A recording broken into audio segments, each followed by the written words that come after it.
يا أيها الذين آمنوا اتقوا الله وقولوا قولا سديدا يصلح لكم أعمالكم ويغفر لكم ذنوبكم ومن يطع الله ورسوله فقد فاز فوزا عظيما.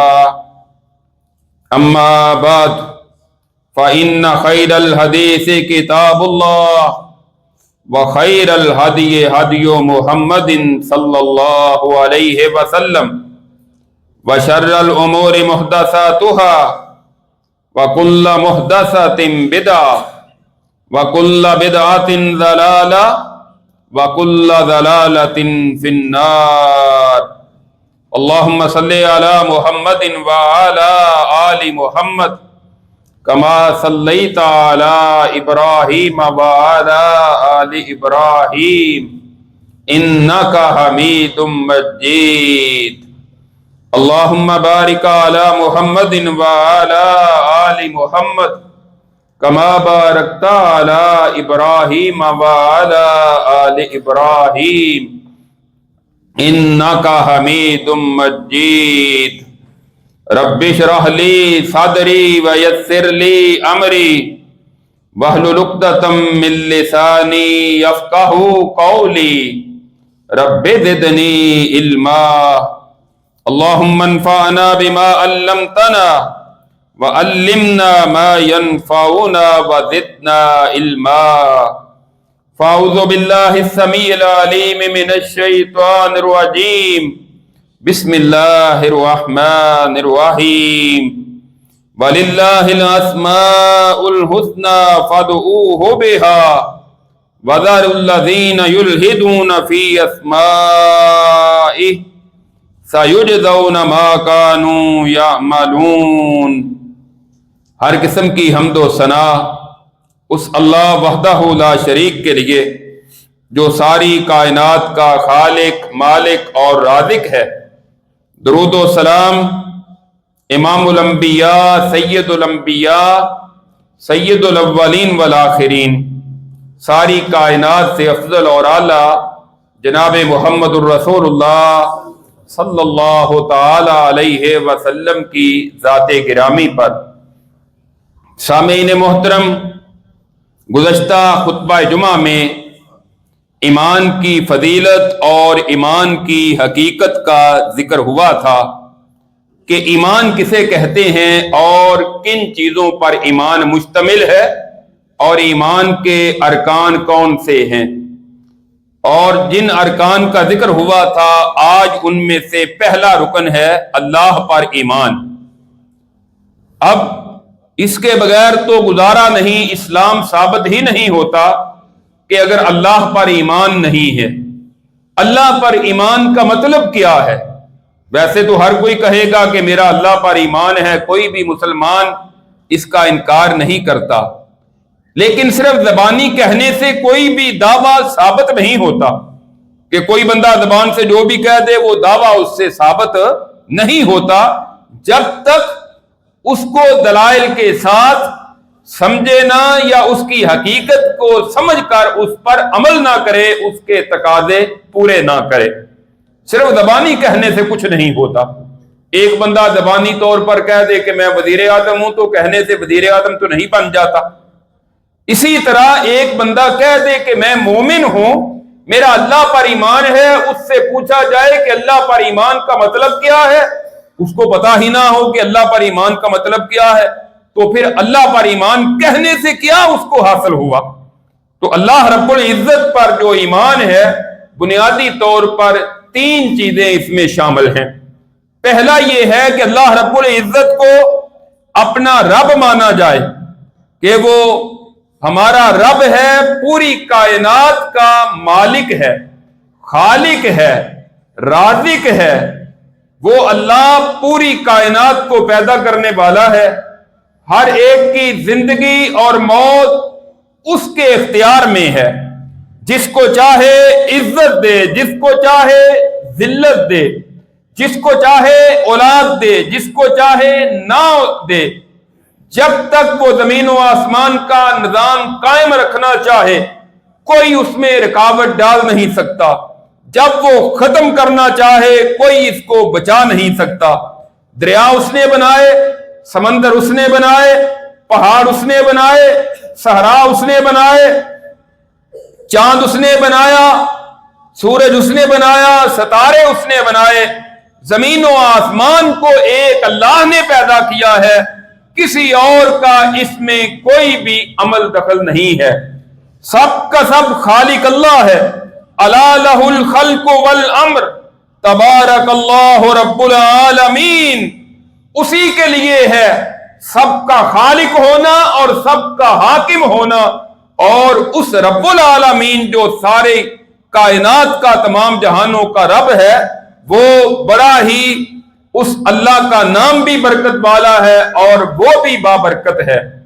اور اسی طرح قُلِ اللَّهُمَّ مَالِكَ الْمُلْكِ تُؤْتِي الْمُلْكَ مَن تَشَاءُ، کہہ دیجئے اللہ تمام بادشاہی کے بادشاہ، تو جس کو چاہے بادشاہی عطا کر دے، وَتَنزِعُ الْمُلْكَ مِمَّن تَشَاءُ، جس سے چاہے بادشاہ چھین لے، وَتُعِزُّ مَن تَشَاءُ وَتُذِلُّ مَن تَشَاءُ، تو جسے چاہے عزت عطا کرے، جسے چاہے ذلیل کر دے، بِیَدِکَ الْخَیْرُ، تیرے ہاتھ میں ساری کی ساری بلائی ہے، اِنَّکَ عَلَىٰ كُلِّ شَیْءٍ قَدِیرٌ، بے شک تو پوری کائنات پر خوب قدرت رکھنے والا ہے۔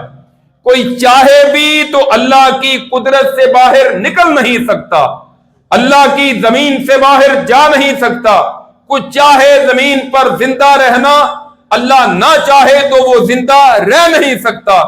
جس کو اللہ موت دینا چاہے کوئی اس موت سے بچ نہیں سکتا، جس کو چاہے زیادہ رزق عطا کرے، جس کو چاہے کم عطا کرے۔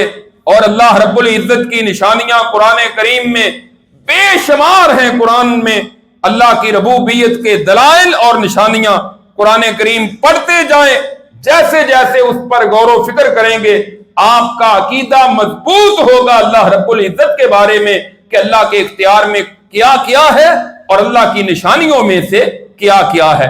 ان میں سے صرف دو کی طرف اشارہ کر کے اپنی بات کو آگے بڑھاتے ہیں۔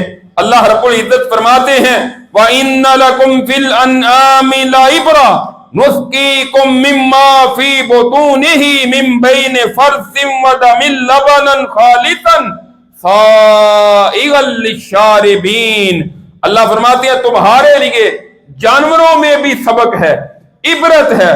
وہ جانور جن کی پرورش کرتے ہو، تم نے اپنے پاس رکھے ہوئے ہیں، ان کا زائد جو فضلہ ہے اس میں سے اور اس کے خون کے درمیان میں سے ہم نکال کر تمہیں صاف سفید رنگ کا خالص دودھ عطا کر دیتے ہیں۔ یہ اللہ کی نشانی نہیں تو اور کیا ہے۔ اسی طرح وَمِن ثَمَرَاتِ النَّخِيلِ وَالْأَعْنَابِ تَتَّخِذُونَ مِنْهُ سَكَرًا وَرِزْقًا حَسَنًا إِنَّ فِي ذَلِكَ لَآيَةً لِقَوْمٍ يَعْقِلُونَ، اللہ فرماتے ہیں پھلوں میں سے کھجوریں ہیں اور اسی طرح انگور ہیں، جن سے تم ان کا مختلف استعمال کرتے ہو، ان کو کھاتے بھی ہو، ان کا نبیذ بھی بناتے ہو، ان کا جوس بھی بنا لیتے ہو، اور اللہ رب العزت نے یہ تمہیں رزق عطا کیا ہے۔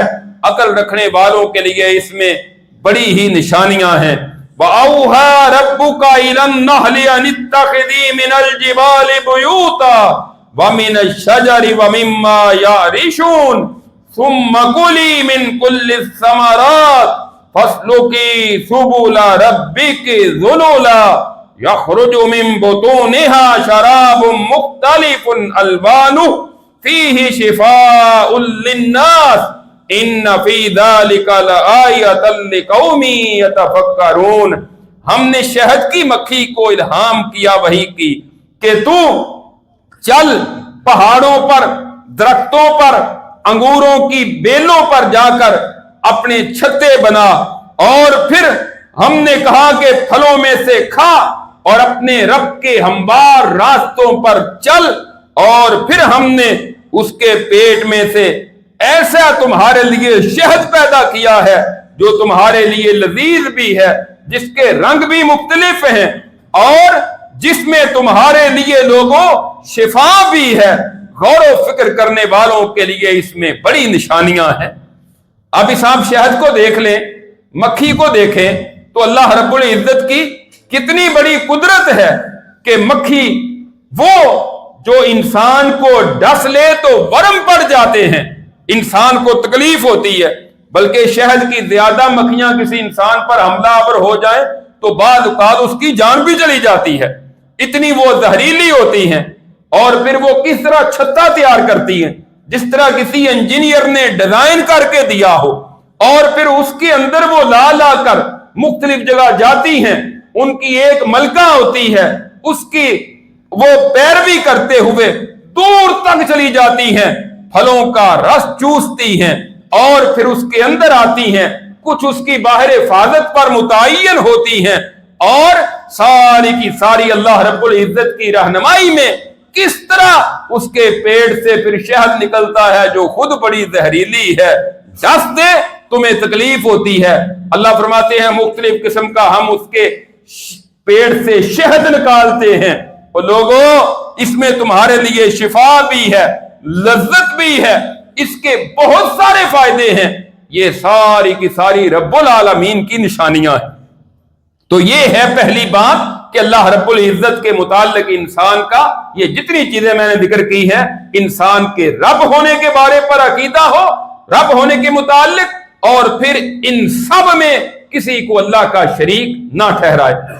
دوسرا ہے اللہ پر ایمان لانے کا مطلب کہ ہر قسم کی عبادت صرف اور صرف ایک اللہ کی جائے، اللہ کے ساتھ کسی کی اور کی عبادت نہ کی جائے، یا اللہ کے علاوہ کسی کی عبادت نہ کی جائے، اللہ کی عبادت میں کسی کو شریک بھی نہ کیا جائے، اور اللہ کے سوا کسی اور کی عبادت بھی نہ کی جائے۔ وہ رکوع ہو، سجدہ ہو، قیام ہو، وہ جانور ذبح کرنا ہو، نذر و نیاز ہو، صدقہ خیرات ہو، آپ کی زندگی کی کوئی بھی عبادت اور کوئی بھی ثواب کا کام ہو، قل ان صلاتی ونسکی ومحیای ومماتی للہ رب العالمین، اے میرے نبی کہہ دیجئے بے شک میری نماز، میری قربانی، میری زندگی اور میری موت رب العالمین کے لیے ہے، اس کے علاوہ کسی اور کے لیے کسی قسم کی عبادت کرنا جائز نہیں۔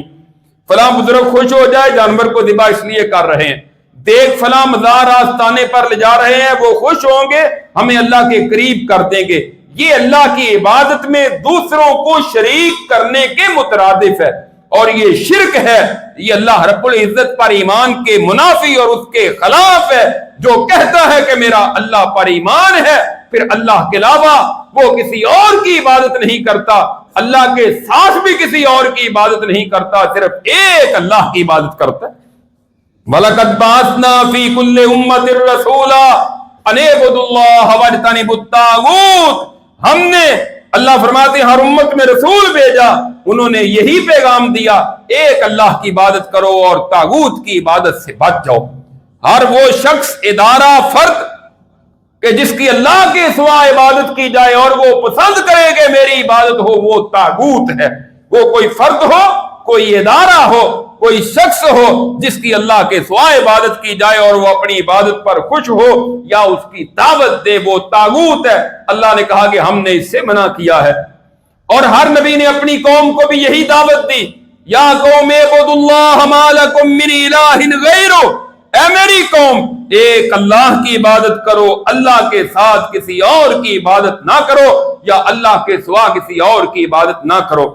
صحیح بخاری میں حدیث ہے، حضرت معاذ بن جبل رضی اللہ تعالیٰ عنہ بیان کرتے ہیں، میں نبی کریم صلی اللہ علیہ وسلم کے پیچھے آپ کی سواری پر سوار تھا، میرے اور آپ کے درمیان صرف اور صرف وہ کجاوے کی لکڑی جو ہوتی ہے وہ حائل تھی۔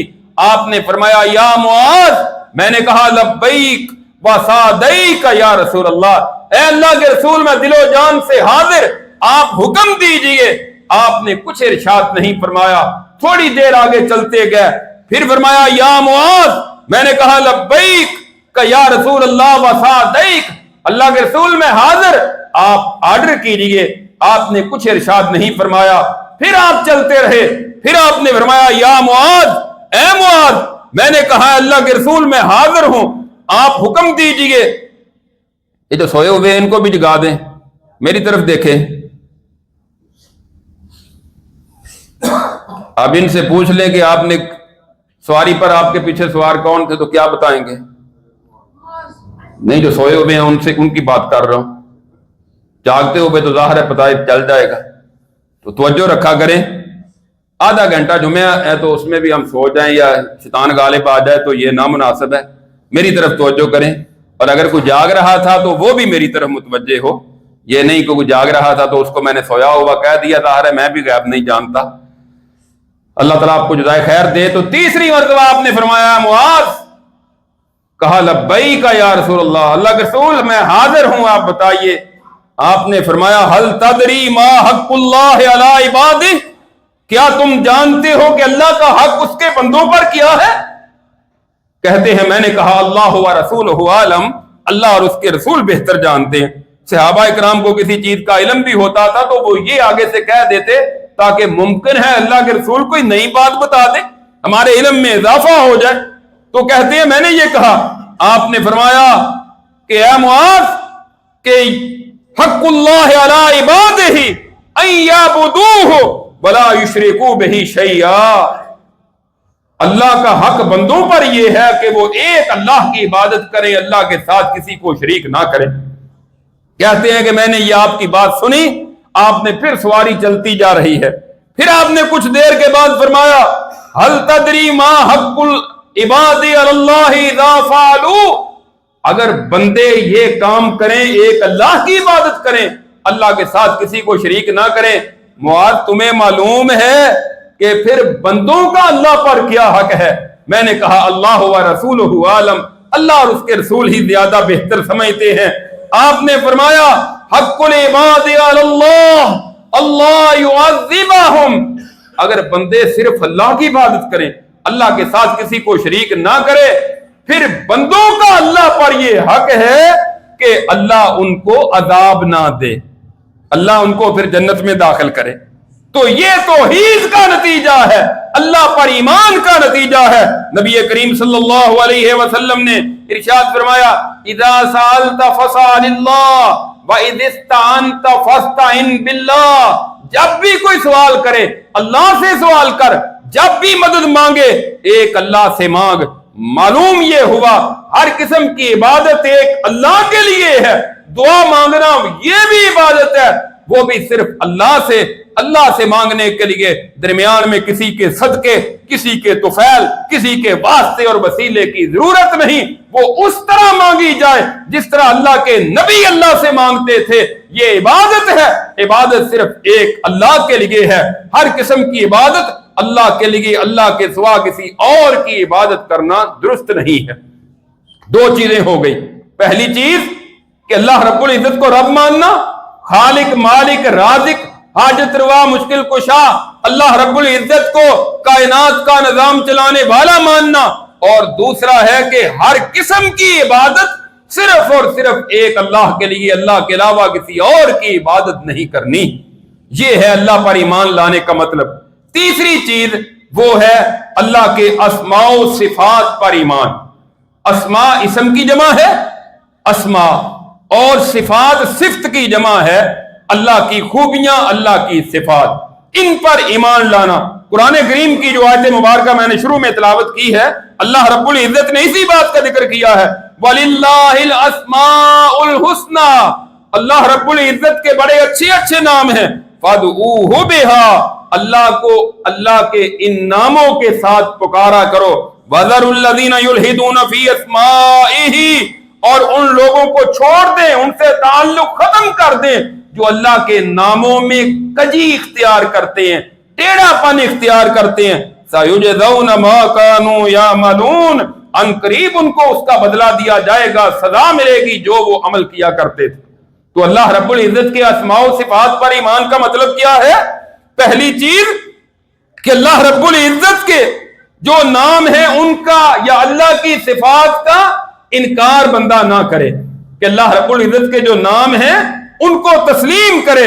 دوسرا یہ ہے کہ وہ اسماء جن صفات پر دلالت کریں ان کو تسلیم کرنا، اور تیسرا ہے جن عظیم معانی پر دلالت کرتے ہوئے وہ کوئی احکام ثابت ہوں تو ان کی خلاف ورزی بندہ پھر نہ کرے۔ یہ ہے اللہ رب العزت کے اسماء و صفات پر ایمان۔ اس کی کچھ تفصیل میں آپ کے سامنے بیان کرتا ہوں کہ اللہ کے اسماء و صفات پر ایمان کا مطلب کیا ہے۔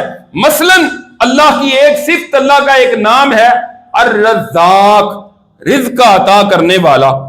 تو اس پر ہمارا ایمان کیا ہونا چاہیے کہ رزق دینے والا صرف اللہ ہے۔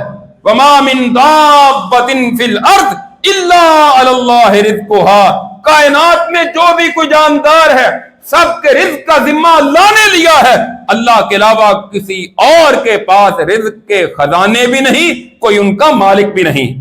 اب ایک بندہ کہتا ہے کہ میں اللہ کو الرزاق مانتا ہوں، اللہ کا نام مانتا ہوں میں، لیکن وہ رزق کسی اور سے مانگتا ہے یا کسی اور کو بھی رزق دینے والا مانتا ہے۔ تیرا کھاما دے تیرے گیت گاما یا رسول اللہ، ابھی اللہ کو رازق تو نہیں مان رہا، یہ زبان سے کہتا ہے کہ میں اللہ کو الرزاق مانتا ہوں، لیکن اس کا عقیدہ اس کے خلاف بھی ہے کہ اللہ کے رسول دے رہے ہیں یا کوئی اور دیتا ہے یا فلاں صاحب دیتے ہیں، فلاں مزار والا، فلاں آستانے والا، اس کے مزار پر جائیں وہ ہمیں رزق دیتا ہے، خزانے ملتے ہیں، اولاد ملتی ہے۔ اس کا مطلب ہے کہ اس کا اللہ کے اسماء و صفات پر ایمان نہیں جس طرح ہونا چاہیے، یہ اس کے تقاضے ہی پورے نہیں کر رہا۔ ویسے کہتا رہے میں مومن ہوں، کہنے سے کیا فرق پڑے گا، اس نے اس کی مخالفت کی ہے۔ اسی طرح العظیم، سبحان ربی العظیم، ہم کہتے ہیں نا رکوع میں پڑھتے ہیں کہ میرا رب بڑا عظمت والا ہے۔ اب ایک طرف اللہ عظمت والا، دوسری طرف دوسرے کو یہ اللہ سے بڑھا چڑھا کر مقام دے، کسی اور کے سامنے سجدے میں پڑ جائے، کسی اور کے سامنے جھک جائے، گویا کہ اس نے اللہ کے اسماء و صفات کا حق ادا نہیں کیا جس طرح کرنا چاہیے تھا۔ اللہ کے نام کتنے ہیں؟ بے شمار ہیں اللہ کے نام۔ یہ جو 99 ہے نا، صحیح بخاری کی حدیث ہے، حضرت ابو ہریرہ رضی اللہ تعالیٰ عنہ بیان کرتے ہیں، ان للہ 99 اسما 100 الا واحدہ من احصاها دخل الجنہ، بے شک اللہ کے 99 جو نام ہیں، ان کو ایک کم 100 جو ان کو یاد کرے گا اللہ رب العزت اس کو جنت میں داخل کریں گے۔ اللہ کے 99 ناموں کو جو یاد کرے گا اللہ اس کو جنت میں داخل کریں گے۔ یاد کرنے کا مطلب ہے ان ناموں کو یاد کرے، ان کے معانی، ان کے مفہوم کو سمجھے، ان کے تقاضے پورے کرے، جس طرح کہ میں نے ذکر کیا ہے۔ الرزاق اللہ کو مانتا ہے، پھر کسی اور کو رزق کا مالک نہیں مانتا، پھر کسی اور سے نہیں مانگتا، یہ ہے اللہ کے نام کا تقاضا۔ تو یہ جو 99 ناموں کا ذکر آیا ہے، یہ صرف 99 ناموں کی فضیلت ہے، وگرنہ اللہ کے اسماء و صفات اتنے بے شمار ہیں کہ جن کا بندہ احاطہ ہی نہیں کر سکتا۔ قرآن کریم میں اللہ رب العزت نے 2 جگہ اس بات کا ذکر کیا ہے کہ اگر پوری کی پوری زمین کو سمندروں میں تبدیل کر دیا جائے اور پورے درختوں کے قلم بنا لیے جائیں تو اللہ کے کلمات لکھنا چاہے تو وہ لکھ نہیں سکتا، احاطہ نہیں کر سکتا۔ اللہ رب العزت کی صفات اور اللہ کے اسماء اتنے زیادہ ہیں۔ اب جو اللہ کے اسماء ہیں ان پر انسان کا کامل یقین ہو، مثال کے طور پر الحی، زندہ، اللہ کا نام ہے نا، اللہ لا الہ الا هو الحی القیوم، اللہ کے سوا کوئی الہ نہیں ہے اور وہ الحی ہے، زندہ ہے، ہمیشہ سے ہے، ہمیشہ رہے گا۔ ہم پہلے زندہ نہیں تھے، بعد میں ہم زندہ نہیں رہیں گے۔ ساری کی ساری مخلوق کی یہی کیفیت ہے، جو پہلے زندہ تھا اب نہیں ہے، جو اب زندہ ہے آنے والے دور میں، آج سے 100 سال کے بعد شاید یہ جتنے لوگ یہاں مسجد میں بیٹھے ہوئے ہیں ہم میں سے کوئی ایک بھی زندہ نہیں ہوگا۔ چلو کوئی شاید ایک آدھا رہ جائے، 200 سال بعد تو ہم میں سے کوئی زندہ نہیں ہوگا، اور بے شمار ہم میں سے ایسے ہوں گے جن کے نام کا کسی کو علم بھی نہیں ہوگا۔ ابھی پوچھ لیا جائے کسی کے دادے کا نام کیا ہے تو شاید کسی کو آتا ہو، اور پردادے کا پوچھ لیا جائے تو شاید دادے کے دادے کا پوچھ لیا جائے تو شاید کسی کو بھی نہ آتا ہو۔ تو کوئی زندہ نہیں رہے گا۔ اللہ ہمیشہ سے زندہ ہے، ہمیشہ رہے گا، یہ اللہ کی صفات پر ایمان ہے۔ اور اللہ کی صفات پر 5 چیزوں پر ہمیں ایمان ہونا چاہیے، صفات کے متعلق 5 چیزوں پر ہمارا ایمان اور یقین ہو۔ پہلی چیز، اللہ کی جتنی صفات ہیں ان کو اس طرح تسلیم کیا جائے جس طرح اللہ کی شیان شان ہے۔ ہم ان کی کیفیت بیان نہیں کر سکتے، جس طرح وہ اللہ کے شیان شان ہے۔ وہ زندہ ہے، کیسے زندہ ہے؟ جس طرح اس کے شیان شان ہے، ہمیں اس کا کوئی پتہ نہیں۔ دوسری بات، ہر قسم کے عیوب، عیب و نقائص سے اللہ کی نفی کی جائے کہ اللہ رب العزت کے متعلق کوئی کمی نہیں۔ سبحان ربی العظیم، پاک ہے میرا رب جو بڑا عظمت والا ہے۔ اللہ کے متعلق سبحان الذی اسری بعبدہ، پاک ہے وہ اللہ، ہر قسم کے عیبوں سے وہ پاک ہے، ہر قسم کے نقائص سے وہ پاک ہے۔ اور پھر اللہ کی صفات میں کسی کو اللہ کے ساتھ مخلوق میں سے کسی کو تشبیہ نہ دی جائے، یہ ہے۔ تیسرا، قرآن کریم نے بھی اس کا ذکر کیا ہے کہ اللہ کے ساتھ کسی کو تشبیہ نہ دی جائے۔ لیس کمثلہ شیء وہو السمیع البصیر، کوئی اللہ کی مثل نہیں ہے اور وہ خوب سننے والا اور دیکھنے والا ہے۔ اور اللہ کے متعلق جتنے نقائص ہیں ان کی نفی کی جائے، یعنی اللہ کے متعلق کوئی عیب تسلیم نہ کیا جائے۔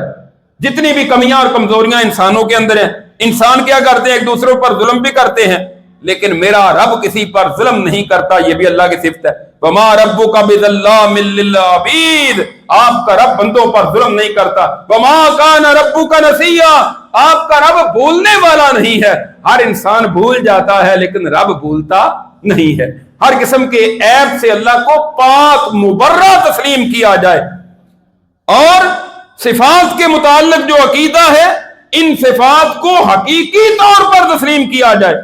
اور پھر اللہ کی مخلوق سے صفات و افعال میں مشابہت نہیں، یعنی اللہ بھی دیکھتا ہے، ہم بھی دیکھتے ہیں، لیکن ہمارا دیکھنا اللہ جیسا نہیں ہو سکتا۔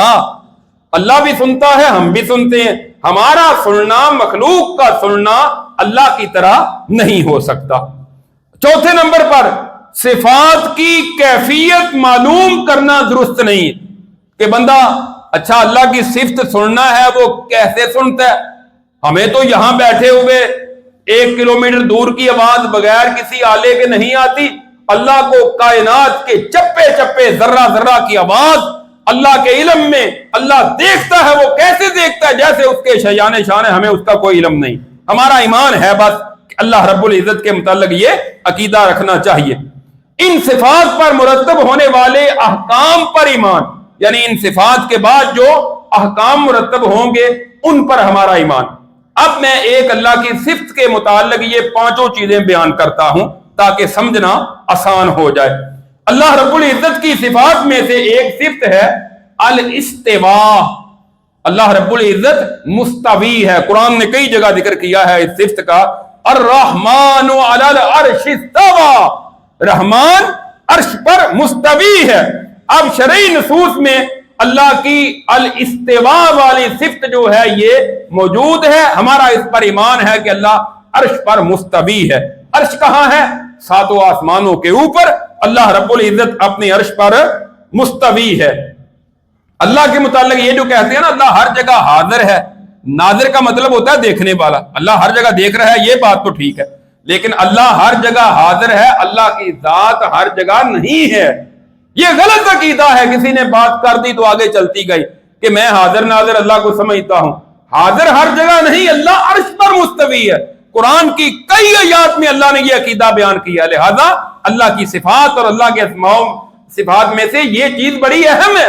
ہاں، اللہ کا دیکھنا، اللہ کا سننا، اللہ کا علم، وہ پوری کائنات کے ذرے ذرے کو محیط ہے، لیکن اللہ کی ذات کہاں ہے؟ عرش پر ہے، اللہ عرش پر مستوی ہے۔ پہلا ہے اس کو تسلیم کرنا۔ دوسرا ہے اپنی عرش پر حقیقی طور پر بلند ہے جیسے اس کے شایان شان ہے۔ ہمارے ہاں بعض صوفیوں نے، بعض فلسفیوں نے اور بعض لوگوں نے یہ عقیدہ، اچھا جی اللہ عرش پر ہے پھر اللہ عرش کا محتاج ہے، نعوذ باللہ، ایسی بات نہیں ہے۔ جب ایسی باتیں کرتے ہیں نا پھر گمراہ ہوتے ہیں، پھر اس کا نتیجہ گمراہی کے سوا کچھ نہیں نکلتا۔ اللہ کے جیسے شیان شان ہے اللہ ویسے عرش پر مستوی ہے۔ میں جس طرح کرسی پر بیٹھتا ہوں اللہ کے متعلق ایسے نہیں سوچنا کہ اللہ بھی ایسے کرسی پر ہے، یہ بات نہیں کرنی۔ اللہ کی کرسی ہے، اللہ کا عرش ہے، وسع کرسیہ السماوات والارض۔ اللہ نے قرآن میں کرسی کا ذکر کیا، عرش کا ذکر کیا، ہمارا ان پر ایمان ہے۔ کیسے؟ جیسے اللہ کے شیان شان ہے، مخلوق کے ساتھ اس کو تشبیہ نہیں دی جا سکتی، نہ اس کی کوئی کیفیت بیان کی جا سکتی ہے۔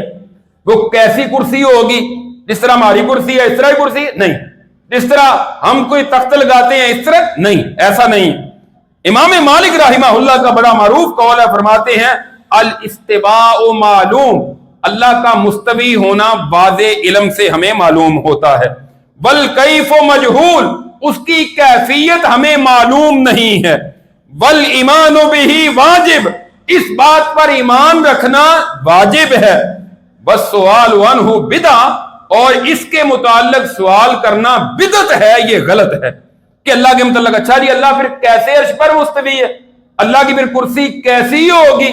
اللہ اور اللہ کے رسول نے جو کہہ دیا اس پر ایمان لازم ہے، سوال نہیں کر سکتے، جیسے اللہ کے شیان شان ہے۔ اور پانچویں بات جو ہے کہ مرتب ہونے والے احکام، اللہ کی ذات کا بلند ہونا، بلند ہے تو مان لیں بلند ہے، ہر جگہ حاضر نہ کہیں، وَهُوَ الْعَلِيُّ الْعَظِيمُ، اور وہ اللہ رب العزت بہت بلند ہے اور عظمت والا ہے، یہ اللہ رب العزت۔ اب آخری بات یہ ہے کہ کچھ اللہ کی ذاتی صفات ہیں اور کچھ فعلی صفات ہیں، ان پر بھی ایمان ہونا چاہیے۔ ذاتی کیا ہے؟ اللہ کے چہرے کا ذکر، قرآن میں جن جن چیزوں کا ذکر آیا ہے اور حدیث میں اللہ کے چہرے کا ذکر آیا ہے، اللہ کے ہاتھوں کا ذکر آیا ہے، اللہ کی پنڈلی کا ذکر آیا ہے، اللہ کی انگلیوں کا ذکر آیا ہے۔ نبی صلی اللہ علیہ وسلم فرماتے تھے کہ میرا دل جو ہے یا سب کے دل جو ہیں یہ رحمان کی انگلیوں کے درمیان ہے، وہ جیسے چاہے ان کو پھیر دے۔ تو اب یہ جتنی چیزیں ہیں ہمیں اس پر ایمان رکھنا چاہیے۔ لوگ کیا کہتے ہیں؟ اللہ کے ہاتھ کا ذکر آیا، نبی صلی اللہ علیہ وسلم اکثر قسم کھاتے تھے، والذی نفسی بیدہ، مجھے قسم اس ذات کی جس کے ہاتھ میں میری جان ہے۔ کہتے ہیں نہیں، ہاتھ کی تعویل کریں گے، اللہ کی قدرت مراد ہے اس سے۔ کیوں کریں گے؟ تعویل گمراہی ہے، تشبیہ کسی کے ساتھ مشابہت دینا گمراہی ہے، تمثیل مثال دینا اللہ کی گمراہی ہے، یہ جہالت ہی تو ہے۔ کہتے ہیں دیکھو جی کسی منسٹر کو ملنا ہو تو کیسے ملتے ہیں؟ پہلے اس کے سیکرٹری سے ٹائم لیتے ہیں، کلرک کو جا کے ملتے ہیں، پھر جا کے اس سے ٹائم دیا جاتا ہے۔ اللہ سے ملنا ہو تو ویسے مل جائے گا، سیڑھی لگانی پڑتی ہے چھت پر جانے کے لیے، تو اللہ سے ملنے کے لیے درمیان میں کوئی واسطہ دینا پڑتا ہے، یہی تو گمراہی ہے۔ اللہ رب العزت کے لیے دنیا کی مثالیں پیش نہ کرو، فلا تضربوا للہ الامثال، اللہ کے لیے مثالیں بیان نہ کرو، اللہ نے خود کہہ دیا، اللہ نے خود منع کیا۔ تو اللہ رب العزت کی صفات پر ایمان، جیسے اس کے شیان شان ہے اسی طرح ہے، جیسے اس کے ہاتھ ہیں، یہ نہیں کہہ سکتے کہ نعوذ باللہ ہمارے ہاتھوں کی طرح اللہ کے ہاتھ ہے یا ہمارے پاؤں کی طرح اللہ کے پاؤں، نہیں، جیسے اللہ کے شیان شان ہے۔ یہ عقیدے کے متعلق بڑی اہم باتیں ہیں، ان کو سمجھیں۔ بلکہ یہ آج کا جمعہ جو ہے اس کو بعد میں جا کے یوٹیوب پر 2-4 مرتبہ سنیں کہ ہمارا اللہ پر ایمان کیا ہونا چاہیے، ایمان اپنا مضبوط کریں، گمراہی کا شکار نہ ہو۔ ایک ہے ذاتی صفات جن کا یہ میں نے تذکرہ کیا ہے، دوسرا ہے کچھ اللہ کی فعلی صفات، وہ کیا ہے؟ اللہ کا نازل ہونا۔ اللہ نبی کریم صلی اللہ علیہ وسلم نے فرمایا کہ اللہ تعالیٰ رات کا آخری تیسرا حصہ جب رہ جاتا ہے نا، 1/3 رات باقی رہ جاتی ہے، اللہ تعالیٰ اپنے عرش سے پہلے آسمان پر، جو آسمان ہمیں نظر آتا ہے نا، اس پر اللہ کا نزول ہوتا ہے۔ اب وہ کیسے ہے؟ ہمارا اس پر ایمان ہے۔ کیسے ہے یہ بات نہیں پوچھنی، نہ کرنی ہے، بس اللہ کے رسول نے کہہ دیا ہمارا ایمان ہے۔ اللہ خوش ہوتا ہے، اللہ ناراض ہوتا ہے، اللہ ہنستا ہے۔ وہ صحابی کے بارے میں آتا ہے نا، اس کے عمل کو دیکھ کر وہ جو مہمان کو کھانا کھلاتا رہا اور خود ساتھ بھوکا ہی رہا، منہ ہلاتا رہا، بخاری کی حدیث ہے، رسول اللہ صلی اللہ علیہ وسلم نے فرمایا تھا اللہ بھی ہنس پڑا ہے تجھے دیکھ کر آسمان پر۔ تو اللہ کا ہنسنا یہ اللہ کی صفت ہے، اللہ کا خوش ہونا، اللہ کا ناراض ہونا، اللہ کا کسی سے محبت کرنا۔ کتنا ہے قرآن میں، واللہ یحب المحسنین، اللہ تعالیٰ محسنین سے محبت کرتے ہیں، اللہ تعالیٰ متقین سے محبت کرتے ہیں۔ کتنی جگہ قرآن میں آیا ہے اللہ کا محبت کرنا۔ واللہ لا یحب الفساد، اللہ فساد کو پسند نہیں کرتے۔ اللہ کا کسی سے نفرت کرنا، اللہ کا خوش ہونا، ناراض ہونا، یہ ساری کی ساری اللہ کی فعلی صفات ہیں. ہمارا ان پر بھی ایمان ہونا چاہیے. یہ تینوں چیزوں پر ہمارا ایمان ہوگا، اس کو کہتے ہیں اللہ پر ایمان. اللہ رب العزت سے دعا ہے اللہ ہمارے ایمان کو مضبوط کرے. قرآن حدیث کے مطابق اللہ ہمارے ایمان کو ثابت قدمی عطا فرمائے، اور اسی ایمان کی بنا پر اللہ ہمیں قیامت کے دن نجات عطا فرمائے. آخر دعوانا الحمدللہ رب العالمین.